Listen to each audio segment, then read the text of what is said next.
morning all of you. Chapter 3 Microeconomics, Class 11, Consumers Equilibrium Utility Analysis.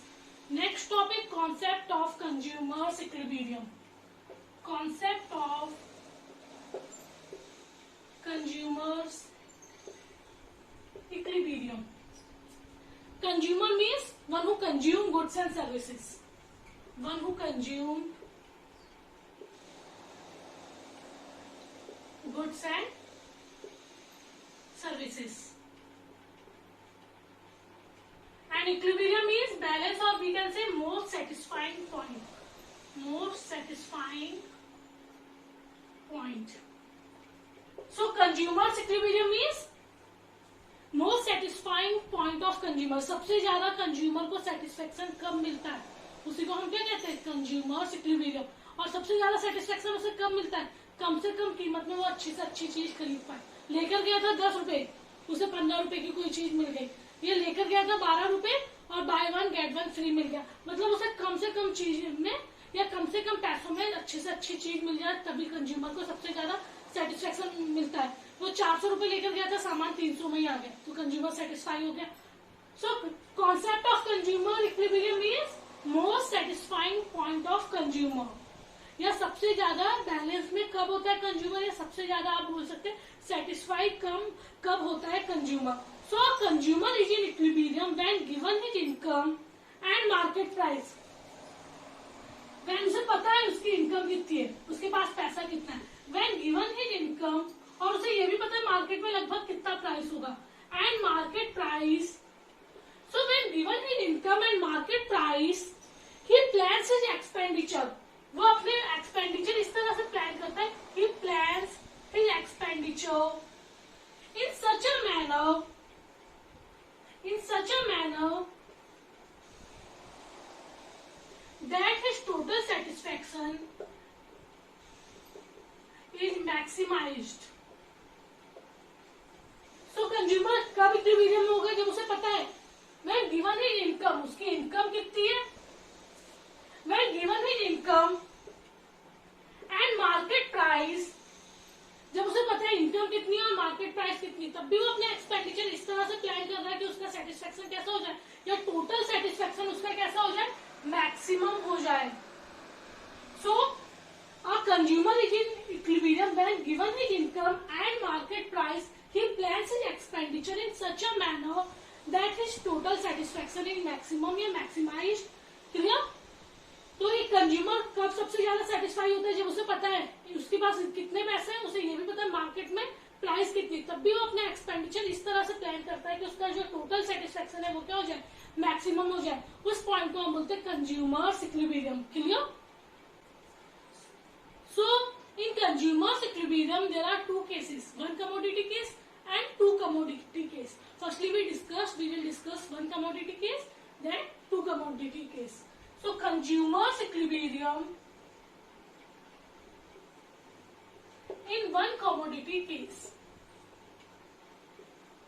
मतलब consumer को satisfy मिल रहा है जब वो कोई एक चीज खरीद रहा है. यहाँ हम सिर्फ एक चीज मार्केट में परचेज करने जा रहे हैं और उस टाइम कंज्यूमर को जो सेटिस्फेक्शन मिलता है उसी को हम बोलते हैं consumers equilibrium in one commodity case. एक चीज खरीदने पर जो कंज्यूमर को, या एक चीज जब वो मार्केट से परचेज करने गया तो उसे कैसे सेटिस्फेक्शन मिला, उसी को हम क्या कहेंगे, consumers equilibrium in one commodity case. तो हमेशा याद रखें, purchase of a commodity, purchase of a commodity. अगर कोई भी चीज मार्केट में कंज्यूमर खरीदने जा रहा है तो purchase of a commodity depends upon 3 factor. तो हमारी जो परचेजिंग है वो 3 फैक्टर्स पे डिपेंड करती है. अगर आप सपोज मोबाइल खरीदने जा रहे हैं, एक चीज है मोबाइल, वो आप खरीदने जा रहे हैं, तो आप सबसे पहले क्या देखेंगे, मोबाइल का प्राइस ऑफ अ कमोडिटी. तो ये आप लोग सबसे पहले प्राइस देखेंगे, सीधा एप्पल का आईफोन थोड़ी ना मांग लेंगे. एकदम रईस तो मतलब एकदम रईसों वाली वो तो नहीं करेंगे. होंगे आधे कुछ बच्चे, पर कुछ बच्चे ऐसे होंगे जो सबसे पहले क्या पूछेंगे, प्राइस ऑफ अ कमोडिटी, जिनका बजट या जो मिडिल क्लास लोग हैं. तो हम जब इको पढ़ते हैं तो हमें एक मिडिल क्लास बनके ही पढ़ना पड़ता है, हम एकदम रिच या हाईफाई बनके नहीं पढ़ते. तो सबसे पहले हम क्या देखेंगे, price of a commodity, mobile का रेट कितना है जिसे हम बोलते हैं पीएक्स. सेकंड चीज हम देखते हैं marginal utility of the commodity.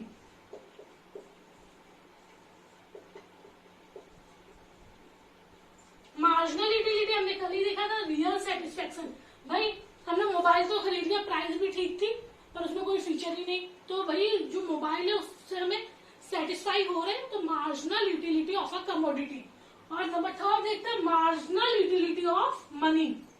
Commodity से सेटिस्फेक्शन मिल रहा है, पर जितना पैसा खर्च कर रहे हैं क्या उससे सेटिस्फेक्शन मिल रहा है? मार्जिनल यूटिलिटी ऑफ मनी, जिसे हम बोलते हैं MUM। 10,000 का मोबाइल था, फीचर्स भी थे, सब कुछ था, पर बाकी लोगों ने वो 5,000 का लिया था। तो मतलब भाई मनी से, भाई आपके पास 100 रुपए, पर कोई आपको 50 का भी समोसा देगा, आपके पास तो 100 रुपए, आप तो 2 खा सकते हैं, पर आप खरीदेंगे नहीं, क्योंकि मनी का सेटिस्फेक्शन जितना होना चाहिए नहीं। वो समोसा या तो 10 रुपए लाए के या 5 रुपए लाए के, चाहे आपके पास पैसा ज्यादा भी हो तो भी आप नहीं खर्च करेंगे, क्योंकि आप जानते हैं मनी से मिलने वाला, जितनी आप मनी दे रहे हो उतना वो समोसा सेटिस्फेक्शन नहीं देगा। तो जब भी हम परचेज करने जाते हैं तो हम 3 चीजों पर सबसे ज्यादा ध्यान देते हैं। प्राइस ऑफ अ कमोडिटी, चीज का रेट क्या है, real satisfaction of a commodity या मार्जिनल यूटिलिटी, उस चीज से हमें उसके फीचर्स वगैरह हमें जो रियल सेटिस्फेक्शन मिल रहा है वो कितना है। And marginal utility of money, जो पैसा हम दे रहे हैं वो सही दे रहे हैं क्या, हमारे पास होने के बावजूद भी हम सही दे रहे हैं। अब कोई आपको बोले 50 रुपए का धनिया, आपके पास 1,000 रुपए, आप 50 रुपए का धनिया नहीं लेंगे, क्योंकि आपको पता है ये धनिया 5 या 10 रुपए का होगा। तो मार्जिनल यूटिलिटी ऑफ मनी। सो हमेशा याद रखिए परचेजिंग 3 चीजों पर डिपेंड करते हैं, PX, MUX and MUM। Clear? तो हम पहले ये टेबल से देखते हैं वन कमोडिटी की, देन ग्राफ और फिर उसका एक्सप्लेनेशन। सबसे पहले कॉलम में हमने लिखा commodity, then MUX, then MUM। Commodity हम टोटल ले लेते हैं 6, 1 2 3 4 5 6। MUX मतलब रियल सेटिस्फेक्शन, जैसे जैसे मैं चीज को कंज्यूम करती जाऊंगी उससे मिलने वाला सेटिस्फेक्शन धीरे धीरे क्या होता जाएगा, कम होता जाएगा। सपोज मैंने जब पहली चीज कंज्यूम की थी मुझे कितने का सेटिस्फेक्शन मिल रहा था, 20 का सेटिस्फेक्शन मिल रहा था। जैसे जैसे मैं चीज कंज्यूम कर रही हूँ मुझे मिलने वाला जो सेटिस्फेक्शन है वो धीरे धीरे अब क्या होता जाएगा, कम होता जाएगा।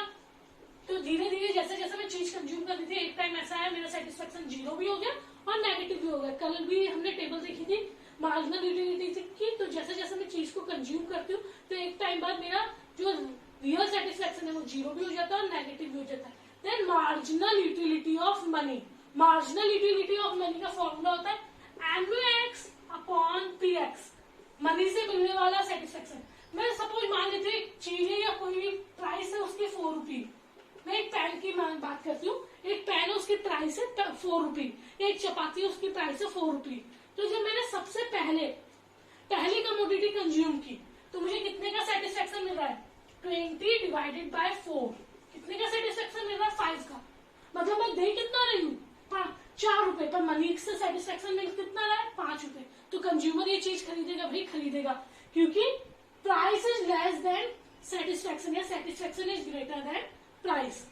अब दूसरी चीज अगर कंज्यूमर दूसरी चपाती लेता है तो उसे कितने का सेटिस्फेक्शन मिल रहा है, 4.5, मतलब वो 4 रुपए देकर उसे मनी से सेटिस्फेक्शन कितना मिल रहा है। कई बार ऐसा होता है बहुत भूख लगती है, 5 रुपए का समोसा भी आपको 100 रुपए वाली सेटिस्फेक्शन देता है। बस वही कंडीशन है, सबसे पहले आपने 4 रुपए खर्च किए, पर आपको इतनी भूख लगी थी कि आपको वो 4 रुपए की रोटी 5 रुपए वाला सेटिस्फेक्शन देगी। फिर आपकी थोड़ी भूख शांत हुई तो वो 4 रुपए की जो रोटी थी वो आपको 4.5 का सेटिस्फेक्शन देगी। फिर 16 डिवाइडेड बाय 4, अब आपको 4 की चीज थी और 4 पे ही सेटिस्फेक्शन देगी। अब 0 डिवाइडेड बाय 4, अब आपका पेट फुल हो चुका था, अब आप चीज को कंज्यूम भी कर रहे तो आपको मनी से मिलने वाला, मतलब आपको लग रहा है पैसा फालतू जा रहा है, मनी से मिलने वाला सेटिस्फेक्शन क्या हो गया, 0 हो गया। पर उसके बाद भी अगर आप खा रहे तो क्या होगा, आपका सेटिस्फेक्शन नेगेटिव में हो जाएगा, मनी से मिलने वाला, मतलब आपने पैसा बर्बाद किया, आपका नेगेटिव में जा रहा है, मतलब आप यहाँ फालतू खा भी रहे हैं और बाद में आप बीमार भी हो रहे हैं। तो जो मनी से मिलने वाला सेटिस्फेक्शन है वो क्या हो जाएगा, नेगेटिव हो जाएगा, -1.25। तो 3 यूनिट तक कंज्यूमर चीज को कंज्यूम करना पसंद करेगा। क्यों? क्योंकि यहाँ जो पॉइंट है या तो price is less than satisfaction है, या आप बोल सकते हैं यहाँ भी प्राइस लेस देन है सेटिस्फेक्शन, या आप बोल सकते हैं satisfaction is greater than price. यहाँ हम देखते हैं प्राइस और सेटिस्फेक्शन बराबर है, पर हम आगे देखते हैं प्राइस, जो प्राइस है वो ज्यादा हो गया और सेटिस्फेक्शन कम हो गया। मतलब आप कोई चीज ऐसे खरीदना ही पसंद नहीं करेंगे जो आपको सेटिस्फाई नहीं कर रही। आपने 5 रुपए का समोसा खाया, उसमें आलू खराब थे, ये थे, तो वो चीज आपको सेटिस्फाई नहीं कर रही।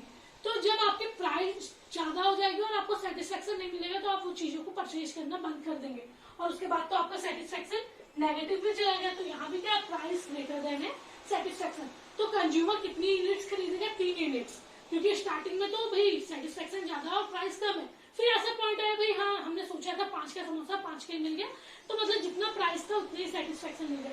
पर उसके बाद हम क्या देख रहे हैं, प्राइस ज्यादा लग रही है ना और सेटिस्फेक्शन कम, क्योंकि मे बी हमारा पेट भर गया हो, मे बी वो चीज उसकी क्वालिटी अच्छी ना हो, बहुत सारे रीजन हो सकते हैं कि आपको प्राइस ज्यादा लग रही है और मे बी आपके फ्रेंड ने वही चीज सस्ते में खाई हो तो आपको प्राइस ज्यादा लगेगी एज कम्पेयर टू सेटिस्फेक्शन, तो आप कंज्यूमर वो चीज खरीदना पसंद नहीं करेगा।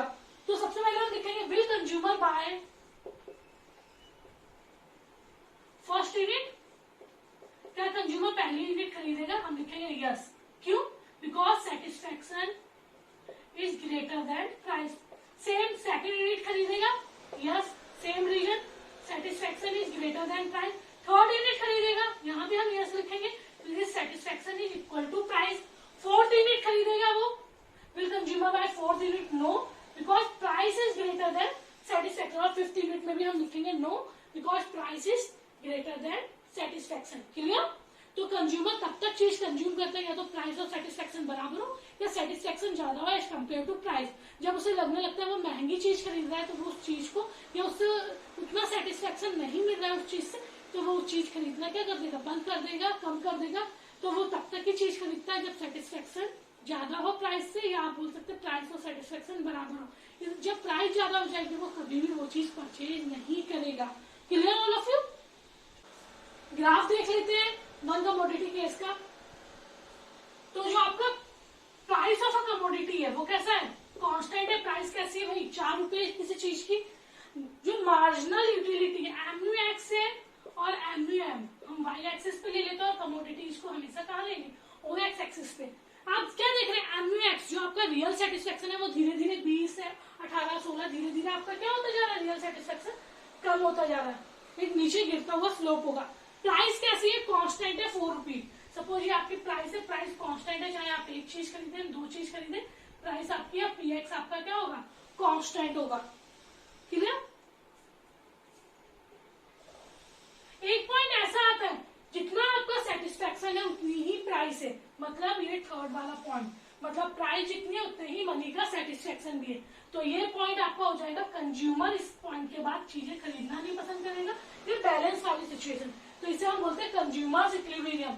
जब आपका एमयूएम बराबर होता है पीएक्स के, या हम बोल सकते हैं एमयूएक्स और पीएक्स आपका क्या हो जाता है? बराबर हो जाता है, या आपका जो मनी का सेटिस्फेक्शन है वो प्राइस के सिमिलर हो जाता है। ऊपर के पॉइंट्स मतलब 1 और 2, ये ऊपर के पॉइंट्स, ये आप मान सकते हैं ये कौन से पॉइंट है? ये 4th यूनिट का है और 5th यूनिट का है। तो यह हमें क्या दिखा रहा है? Price is less than satisfaction या satisfaction is greater than price. तो ये क्या दिखा रहा है? कंज्यूमर सरप्लस, कंज्यूमर का सरप्लस दिखा रहा है कि भाई यहाँ पर कंज्यूमर फायदे, सरप्लस मतलब फायदा। तो ऊपर के पॉइंट, ये 4 के ऊपर के पॉइंट क्या दिखा रहे? कंज्यूमर सरप्लस के कंज्यूमर फायदे वाली सिचुएशन में। नीचे के पॉइंट्स जो ये है आपको, ये क्या दिखा रहे हैं? नीचे के पॉइंट 4 के नीचे वाले कंज्यूमर्स डेफिसिट, डेफिसिट मतलब होता है घाटा। तो ये बता रहा है कि satisfaction is less then price. तो ऊपर के पॉइंट आपको कंज्यूमर सरप्लस, कंज्यूमर को फायदा दिखा रहे हैं, नीचे के पॉइंट कंज्यूमर का घाटा दिखा रहे हैं। और बैलेंस वाली सिचुएशन कब होती है? जब प्राइस और सेटिस्फेक्शन मनी का क्या हो जाता है? दोनों इक्वल हो जाते हैं, मतलब 4 = 4।